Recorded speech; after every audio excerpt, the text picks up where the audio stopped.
Frères et sœurs, la profondeur spirituelle ne s'achète pas. Elle ne s'achète pas.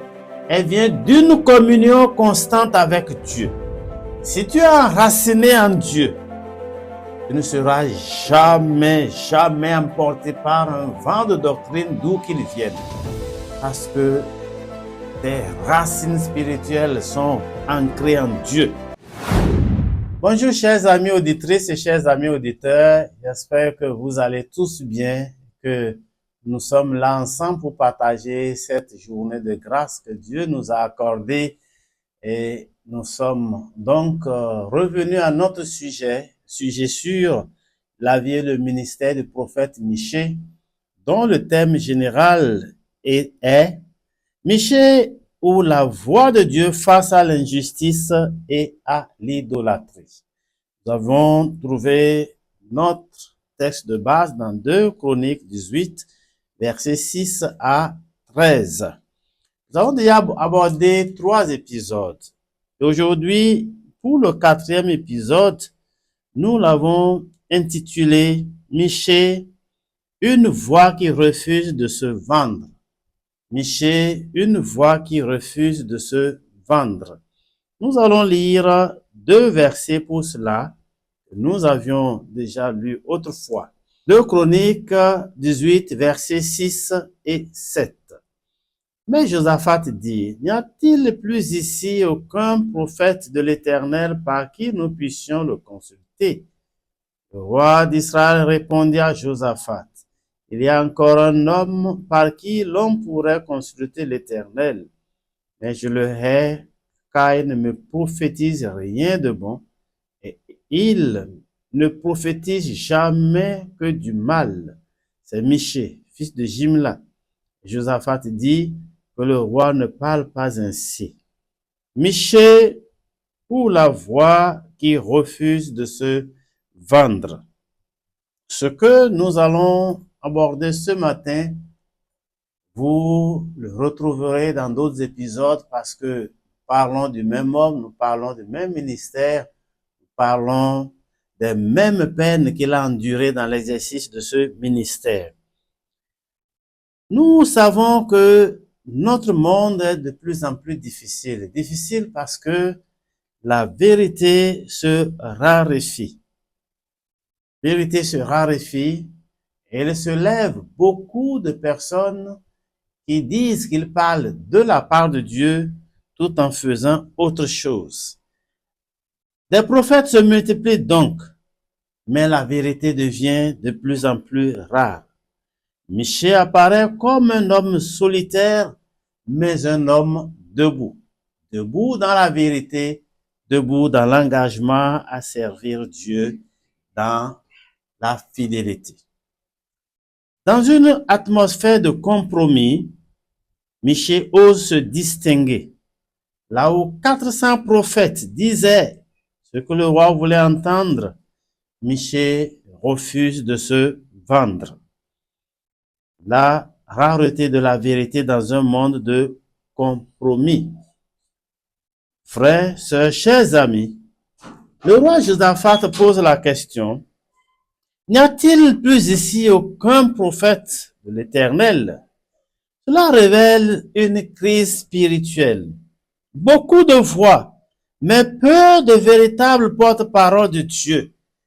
En cet instant, il y avait beaucoup de prophètes, mais de faux prophètes, parce que la Bible dit qu'ils étaient 400. Parlaient de la part de Dieu, disait-il.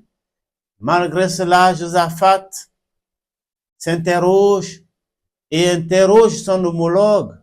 Il dit, mais n'y a-t-il pas un autre pour nous dire quel est l'avis de Dieu, qu'est-ce que Dieu nous donne comme conduite à tenir? Comme aujourd'hui, frères et sœurs, beaucoup de plateformes chrétiennes, mais peu de profondeur, beaucoup de messages de motivation, mais peu d'appel à la repentance. Dieu cherche encore des hommes et des femmes qui parlent selon sa bouche, non selon la tendance du moment. Frères, sœurs, combien de plateformes n'avons-nous pas aujourd'hui? Combien de prophètes n'avons-nous pas aujourd'hui? Combien de messages de motivation? Combien de coachs n'avons-nous pas? Mais quelle est la place de la vérité dans notre monde aujourd'hui? Michel, de toute façon, dans cette atmosphère où la vérité se raréfiait, Michel s'est fait distinguer. Michel, c'est le prophète qu'on déteste parce qu'il dit la vérité.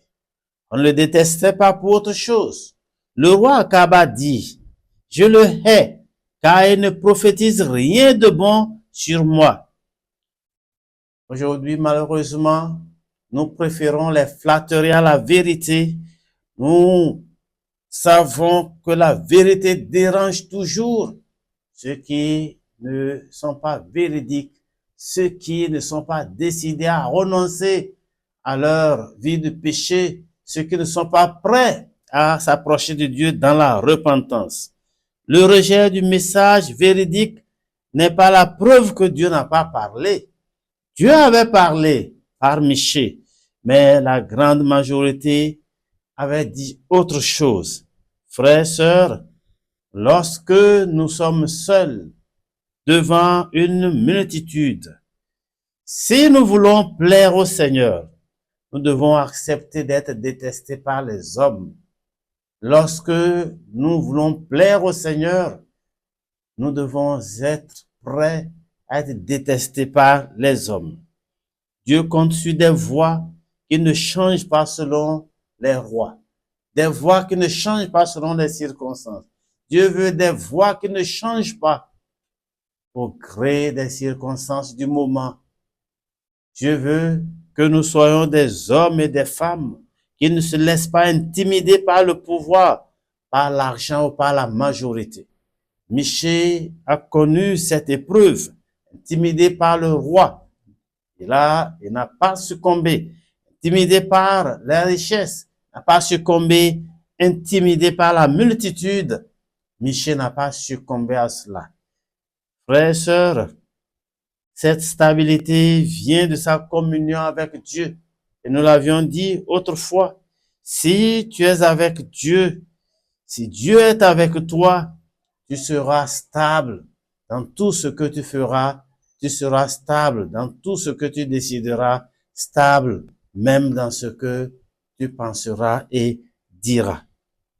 Aujourd'hui, frères, sœurs, tu peux être seul et dire non à une multitude de personnes parce que tu as la conviction intime que Dieu est de ton côté. Et c'est le plus important. C'est le plus important. Dans ta famille, dans ton ministère, dans ton entreprise, sois cette voix qui ne se vend pas. Ne te tais pas parce que la majorité a un avis contraire à ton avis. Michel nous rappelle que la vérité est souvent minoritaire, mais elle demeure la voix que Dieu approuve. Même si nous sommes seuls, acceptons d'être des témoins fidèles, même lorsque cela nous coûte. Chers amis auditrices, chers amis auditeurs, bien-aimés frères, sœurs, chers collègues, je voudrais vous rappeler que Michée, par son expérience, nous montre que la vérité est souvent minoritaire, mais c'est cette voix que Dieu approuve. Et seuls contre tous, restons debout, debout dans la vérité, debout dans la crainte de Dieu et avançons avec Dieu parce que Dieu avec nous, c'est la majorité avec nous. Que Dieu vous bénisse et que cette semaine soit bénie, soit une semaine au cours de laquelle nous agissons pour nous aligner sur la volonté de Dieu. À très bientôt et bonne semaine. C'est pas si vous avez bien suivi. La vérité n'est pas une question de vote. Ce n'est pas la majorité qui accrédite la vérité. Ce n'est pas parce que tout le monde dit la même chose que c'est la vérité. Frères et sœurs, la pression pour se conformer au message de la majorité n'a pas influencé Michée.